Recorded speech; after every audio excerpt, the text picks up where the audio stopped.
Welcome to SSC scholars. आज की video में हम 3 लेटर्स के एक छोटे से वर्ड दा के बारे में पढ़ने वाले हैं। हालांकि दा आपका इंग्लिश में काफ़ी छोटा वर्ड है, लेकिन अपने आप में बहुत ही इम्पोर्टेंट है और अपना एक अलग ही कॉन्सेप्ट है इसका। जैसा कि आप जानते हैं, दा आपका साथ ही साथ एक आर्टिकल भी है, डेफिनेट आर्टिकल है, यानी कि ये नाउन से पहले यूज़ किया जाता है और नाउन को स्पेसिफाई करता है। तो अगर आपको इसका करेक्ट यूज़ नहीं पता, आपको नहीं पता कि किस टाइप की नाउन के साथ इसका यूज़ होता है, किस टाइप की नाउन के साथ नहीं होता, तो ये आपका क्या करेगा, ये कंप्लीट जो आपकी नाउन है उसके सेंस को चेंज कर देगा, आपके कंप्लीट सेंटेंस के मीनिंग को चेंज कर सकता है। ये है दा की पावर। अगर आप चाहते हैं कि आप एक फ्लुएंट इंग्लिश बोल पाएं, लिख पाएं, समझ पाएं, तो आपको दा का यूज़ समझना बहुत ही ज़्यादा ज़रूरी है। जैसा कि मैंने आपको बताया, दा आपका एक डेफिनेट आर्टिकल है। डेफिनेट यानी ये ऑलवेज, हमेशा एक पर्टिकुलर ऑब्जेक्ट को पॉइंट आउट करता है, यानी किसी विशेष चीज़ को, किसी निश्चित चीज़ को जब हम दर्शाना चाहते हैं वहाँ पर दा का यूज़ होता है। ठीक है, let's take an example. I want to buy an iPhone. मैं एक आईफोन खरीदना चाहता हूँ। अब कौन सा आईफोन खरीदना चाहते हैं ये आपने नहीं बताया, कोई भी स्पेसिफिक आईफोन नहीं है डेफिनेटली जिसे आप बाई करने वाले हैं, बस एक आईफोन बाई करना है। इसीलिए आपने इसके साथ में आर्टिकल एन का यूज़ किया, क्योंकि यहाँ पर जो आपकी नाउन है, जो आपका आईफोन है, वो डेफिनेट नहीं है, इसलिए आपने इंडेफिनेट आर्टिकल का यूज़ यहाँ पर किया। क्लियर। अब यहाँ पर नेक्स्ट सेंटेंस है, I want to buy the iPhone X. अब आपने क्या कहा, मैं आईफोन एक्स बाई करना चाहता हूँ, ये खरीदना चाहता हूँ। यहाँ पर आपने क्या किया, आईफोन में आपने एक स्पेसिफिक मॉडल बताया, ठीक है, एक स्पेसिफिक फ़ोन की, हाँ मैं ये वाला बाई करना चाहता हूँ। एक डेफिनेट आपने बता दिया कि डेफिनेटली एक्स जो मॉडल है वो मैं बाई करना चाहता हूँ। अब यहाँ पर डेफिनेट नाउन है, इसीलिए आपने इसको स्पेसिफाई करने के लिए जो आर्टिकल का यूज़ किया है वो द का यूज़ किया है, यानी कि एक डेफिनेट आर्टिकल का यूज़ किया गया है। Next example is I met a boy yesterday, यानी कल मैं एक लड़के से मिला था। नाउन आपकी बॉय है, ठीक है, कल आप एक लड़के से मिले। किससे मिले, कोई डेफिनेट लड़का नहीं है, कोई भी लड़का हो सकता है, कोई पर्टिकुलर बॉय नहीं है, इसलिए आपने आर्टिकल ए का यूज़ किया। अब आगे आपने बात की, द बॉय वोर अ नाइस ड्रेस, यानी लड़के ने एक नाइस ड्रेस पहन रखी थी। अब ये किस लड़के की बात कर रहे हैं आप, क्या इसी की बात कर रहे हैं, डेफिनेट है कि नहीं। यानी कल मैं एक लड़के से मिला था और उस लड़के ने एक नाइस ड्रेस पहन रखी थी। तो ये जो आप बात बोल रहे हैं, किस लड़के के लिए बोल रहे हैं, इस पर्टिकुलर लड़के के लिए बोल रहे हैं जिससे आप मिले।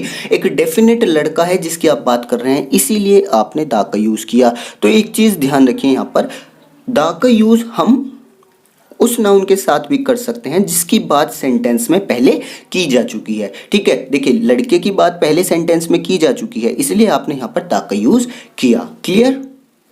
आज की वीडियो में मैं आपको दा का मैजिक दिखाते हुए आपके डेफिनेट आर्टिकल्स कंप्लीट करा दूंगा, कंप्लीट कॉन्सेप्ट आपका क्लियर हो जाएगा। अच्छा, दोनों ही जो हमने एग्जांपल लिए हैं, जब हमने दा का यूज़ किया है, डेफिनेट आर्टिकल का यूज़ किया है, तो हमारी जो नाउन है वो दोनों ही जगह सिंगुलर काउंटेबल नाउन है, यानी कि सिंगुलर है और साथ ही साथ काउंटेबल है। तो क्या हम दा का यूज़ सिंगुलर काउंटेबल नाउन्स के साथ ही कर सकते हैं? जी नहीं, दा का यूज़ आप सिंगुलर, प्लूरल, काउंटेबल, अनकाउंटेबल सभी नाउन्स के साथ कर सकते हैं। अब ये तो हो गया आर्टिकल्स की तरफ से दा का इंट्रोडक्शन। अब आता है वीडियो का मेन पार्ट, यानी अब मैं आपको बताऊंगा कि दा का यूज़ जो है वो हम किन किन चीज़ों के नाम से पहले कर सकते हैं, यानी कौन कौन सी नाउन ऐसी हैं जिनके साथ में दा का यूज़ करना बिल्कुल सही है। अब देखिए, करेक्ट यूज़ की बात हो रही है तो आपकी माउंटेन रेंजेस सबसे पहले आती है, यानी कि पर्वतीय श्रृंखला, पहाड़ों की श्रृंखला, इनके नाम से पहले आप दा का यूज़ कर सकते हैं। जैसे कि आपकी पर्वतीय श्रृंखला में क्या आ जाएगी, हिमालयाज, तो आप हिमालयाज के साथ में दा का यूज़ कर सकते हैं, ये चीज़ आप याद रखिए। इसी तरीके से आपका एंडीज़ हो सकता है, तो एंडीज़ के साथ में दा का यूज़ कर लीजिए, यानी आप क्या कर रहे हैं, पर्वत की एक श्रृंखला है। ठीक है, अब हिमालयाज के अंदर आपका एक पर्वत है माउंट एवरेस्ट, तो अगर आप चाहें कि माउंट एवरेस्ट को द माउंट एवरेस्ट लिखें तो वो पॉसिबल नहीं है, यानी कि माउंटेन रेंजेस, पहाड़ों की अगर श्रृंखला है तब आप दा का यूज़ कर सकते हैं, लेकिन अगर एक सिंगल पहाड़ है उसके साथ में, उसके नाम के साथ में आप दा का यूज़ नहीं कर सकते। इसके बाद आपका आता है एपिक्स। एपिक्स यानी कि आपके ग्रंथ या फिर महाकाव्य, इनके नाम के साथ भी आप दा का यूज़ कर सकते हैं। जैसे कि आपका एग्जाम्पल हो जाएगा the Gita, the Mahabharata, the Ramcharitmanas इस तरीके से। लेकिन यहाँ पर भी जो है एक एक्सेप्शनल केस है कि अगर आप किसी ग्रंथ या महाकाव्य के साथ उसके राइटर का नाम लिख रहे हैं, यानी कि जैसे वाल्मीकि's रामचरितमानस, तो ये जो है यहाँ पर आप दा का यूज़ नहीं करेंगे। अगर आपकी बुक है या एपिक है उसका नाम लिखा हुआ है तो आप दा का यूज़ कर सकते हैं, लेकिन अगर राइटर का नाम भी साथ में है तो दा का यूज़ नहीं होगा।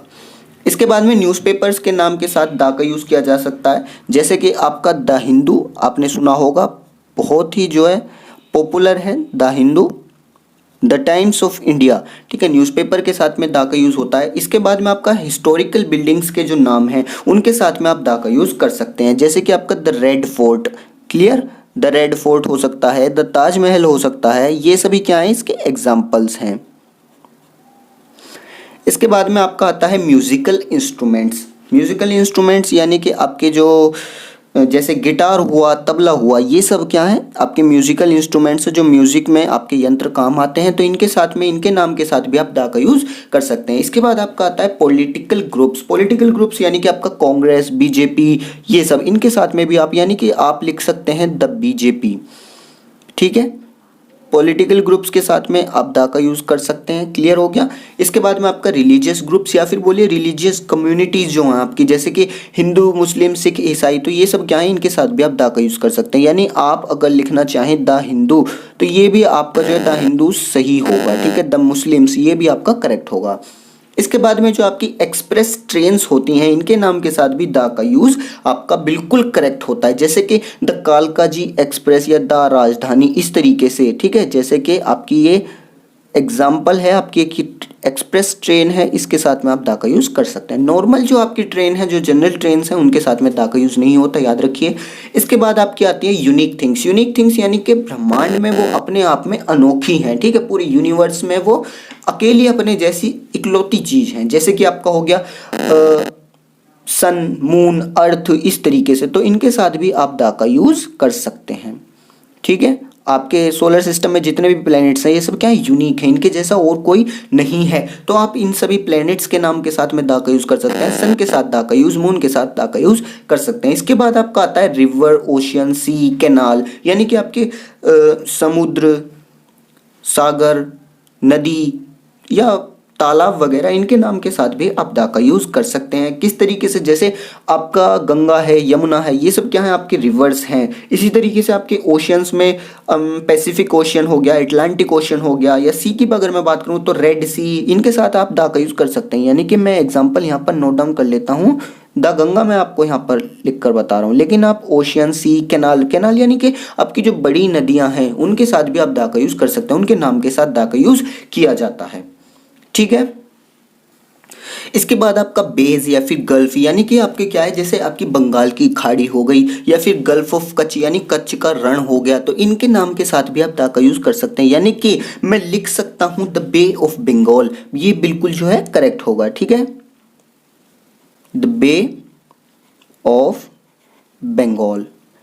बे और गल्फ के साथ दा का यूज़ हो सकता है, ये हमें पता चल गया। अब हमने यहाँ पर अभी तक क्या सीखा कि दा का यूज़ हम कहाँ पर कर सकते हैं, कि ऐसी क्या नाउन हैं जिनके नाम के साथ में हम दा का यूज़ कर सकते हैं। अब हम बात करते हैं ऐसी नाउन्स जिनके साथ में कभी दा का यूज़ होता है, कभी दा का यूज़ नहीं होता। उसके बाद में सीखेंगे उनके बारे में जिनके साथ कभी भी दा का यूज़ नहीं किया जाता।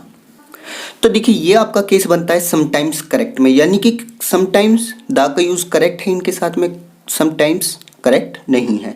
तो देखिए आपके school, church, temple, mosque, prison, hospital, bed, market, तो ये सब आपके जो वर्ड्स हैं, ये जो आपकी नाउन है, ये ऐसी नाउन है कि अगर इनका यूज़ जिस चीज़ के लिए बनाए गए हैं उसके लिए किया जाए तब आप दा का यूज़ नहीं करेंगे, लेकिन अगर आप किसी और चीज़ के लिए यूज़ करते हैं तब आप दा का यूज़ करेंगे। जैसे कि आपका पहला लिखा है हमने यहाँ पर स्कूल, ठीक है, स्कूल किसके लिए होता है, पढ़ने के लिए होता है, ठीक है, पढ़ाई के लिए होता है। अगर आप पढ़ने जा रहे हैं तो दा का यूज़ नहीं करेंगे स्कूल से पहले, लेकिन अगर आपके पेरेंट्स जा रहे हैं मान लीजिए स्कूल में, पेरेंट्स टीचर मीटिंग में, तो वो पढ़ने थोड़ी जा रहे हैं, स्कूल का काम है पढ़ने जाना। स्कूल में जो इसका मूल उद्देश्य है वो है पढ़ाई, ठीक है। अगर कोई पढ़ने नहीं जा रहा है तो वहाँ पर दा का यूज़ किया जाएगा, ठीक है।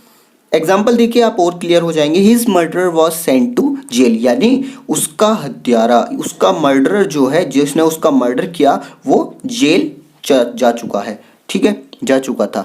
अब यहाँ पर क्या है, आपका मर्डरर है तो जेल ही जाएगा, ठीक है। जेल किसके लिए बनी है, जेल यानी प्रिजन, बात एक ही है, ठीक है, क्लियर हो गया।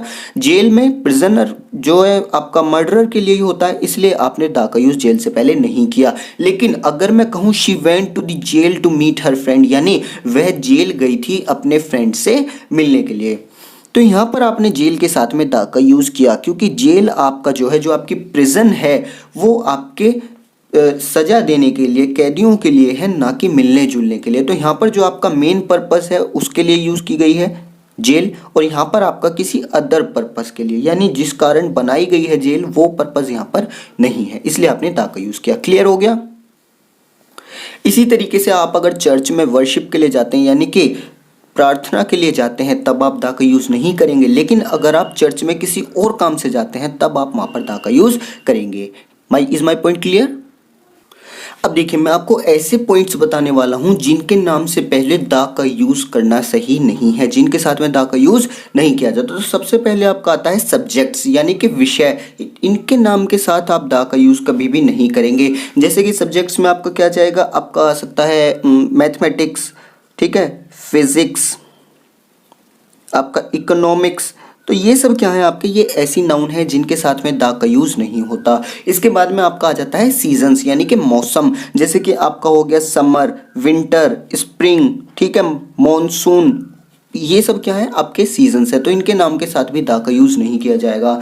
नेक्स्ट आपका आता है लैंग्वेजेस, यानी कि भाषा। भाषा किस तरीके से, देखिए हम किस भाषा में बोलते हैं, बातचीत करते हैं, हिंदी। इसी तरीके से और कौन सी भाषा हो सकती है, इंग्लिश हो सकती है, आपकी फ्रेंच हो सकती है, ये सब, ठीक है। इनके साथ में हम दा का यूज नहीं करते। देखिए, अगर आप किसी लैंग्वेज के साथ में दा का यूज करते हैं, तो काफ़ी सारी लैंग्वेजेस ऐसी हैं कि फिर वो नेशनैलिटी शो करने लगती हैं। किस तरीके से, देखिए जैसे आपने यहाँ पर एक लैंग्वेज लिखा देखा, इंग्लिश। इंग्लिश आपकी एक लैंग्वेज है, ठीक है। अगर आप इसके साथ में दा का यूज नहीं करते, तब ये आपकी एक लैंग्वेज की तरह बिहेव करेगी। लेकिन अगर आप इसे द यूज करके बोलें द इंग्लिश अगर आप लिख रहे हैं, तो यहां पर ये लैंग्वेज को शो नहीं कर रही, ये आपकी नेशनैलिटी को शो कर रही है, ये नागरिकता को शो कर रही है। द इंग्लिश का मतलब होता है अंग्रेज। क्लियर हो गया। इसलिए लैंग्वेजेस के साथ में आप कभी भी दा का यूज नहीं करेंगे। इसके बाद में आपका आता है स्टेट और कंट्री। स्टेट और कंट्री के नाम के साथ में आप कभी भी दा का यूज नहीं करेंगे, ठीक है। जैसे आपका हो गया इंडिया हो सकता है, यूपी हो सकता है, बिहार हो सकता है, दिल्ली हो सकता है, ठीक है। तो ये सब क्या है, स्टेट्स या फिर कंट्री, इनके नाम के साथ में दा का यूज नहीं होता। एक पॉइंट याद रखिए, काफ़ी सारी आपकी स्टेट्स या मैं कहूँगा कंट्रीज ऐसी हैं जिनमें आपका एक वर्ड से ज़्यादा वर्ड होता है। तो यदि किसी देश का नाम कई शब्दों के मेल से बना हो, जैसे कि आपका हो सकता है यूएसए, ठीक है, यूएसए आपका यूनाइटेड स्टेट्स ऑफ अमेरिका। तो यानी कि यहाँ पर क्या है, आपका 3 वर्ड्स से मिलकर एक कंट्री का नाम बनाया गया है, तो इसके साथ में आप दा का यूज कर सकते हैं, ठीक है। इसी तरीके से आपका यूनाइटेड किंगडम, तो 2 वर्ड्स हैं, यहाँ पर भी दा का यूज हो सकता है। इसके बाद में अगर आपके मतलब ये समझिए, अगर आपके कंट्री के नाम में रिपब्लिक, किंगडम या स्टेट्स आ जाता है, ठीक है, तब आप क्या करेंगे, दा का यूज करेंगे। अगर आपका सिंगल वर्ड का नाम है किसी कंट्री का या स्टेट का, तो दा का यूज नहीं होगा।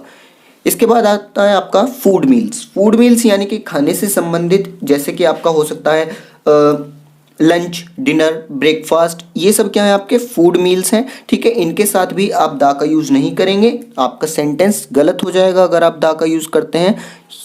इसके बाद में आप कहते हैं डिजीज, यानी कि बीमारी। बीमारियों के नाम से पहले भी आप दा का यूज नहीं करेंगे, यानी कि आपका बीमारी जैसे कि डेंगू हो गया, आपका मलेरिया, कैंसर वगैरह, ये सब क्या है, इनके साथ में आप जो है, इनके साथ में दा का यूज नहीं करेंगे। स्पेलिंग मिस्टेक है थोड़ा सा।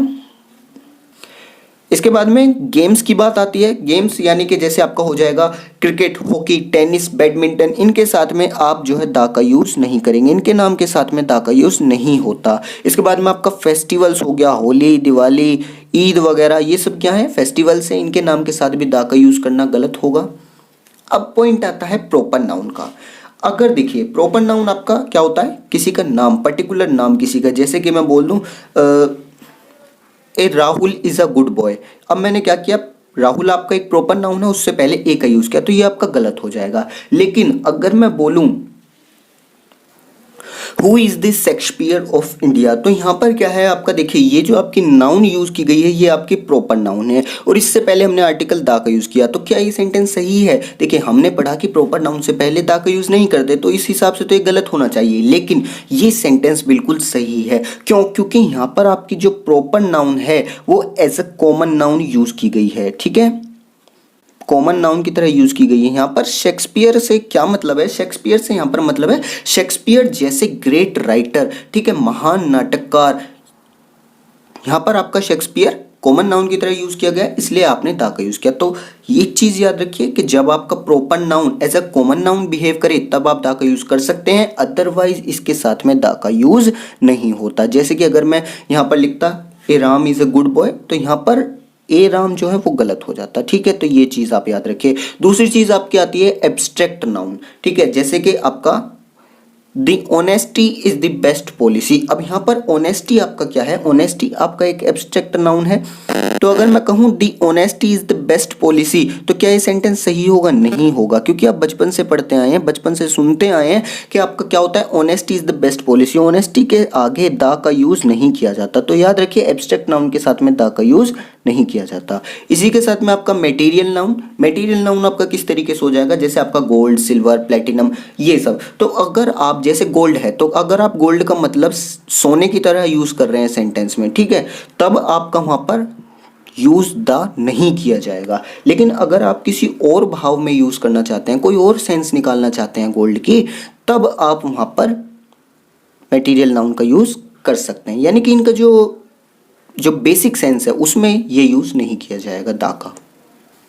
अब देखिए दा के अंदर आपका लास्ट कॉन्सेप्ट आता है सुपरलेटिव डिग्री और कंपैरेटिव डिग्री का। तो देखिए सुपरलेटिव डिग्री आपको क्या होता है, जैसे कि गुड की सुपरलेटिव डिग्री क्या हो जाएगी? बेस्ट। ठीक है, इसी तरीके से आपका टॉल का टॉलेस्ट। तो यानी कि सुपरलेटिव डिग्री के साथ में आप दा का यूज कर सकते हैं या नहीं कर सकते, ये हमें देखना है। तो देखिए आप इसके साथ में दा का यूज कर सकते हैं। अगर आप लिखना चाहें द टॉलेस्ट, बिल्कुल सही होगा। यानी सुपरलेटिव डिग्रीज के साथ में, सुपरलेटिव डिग्री के साथ में आपका दा का यूज किए जाना बिल्कुल सही है। ठीक है, अब बात आती है कंपैरेटिव डिग्री की। कंपैरेटिव डिग्री के साथ में क्या आप दा का यूज कर सकते हैं? तो देखिए अगर आपका कंपैरेटिव डिग्री लिखा जाए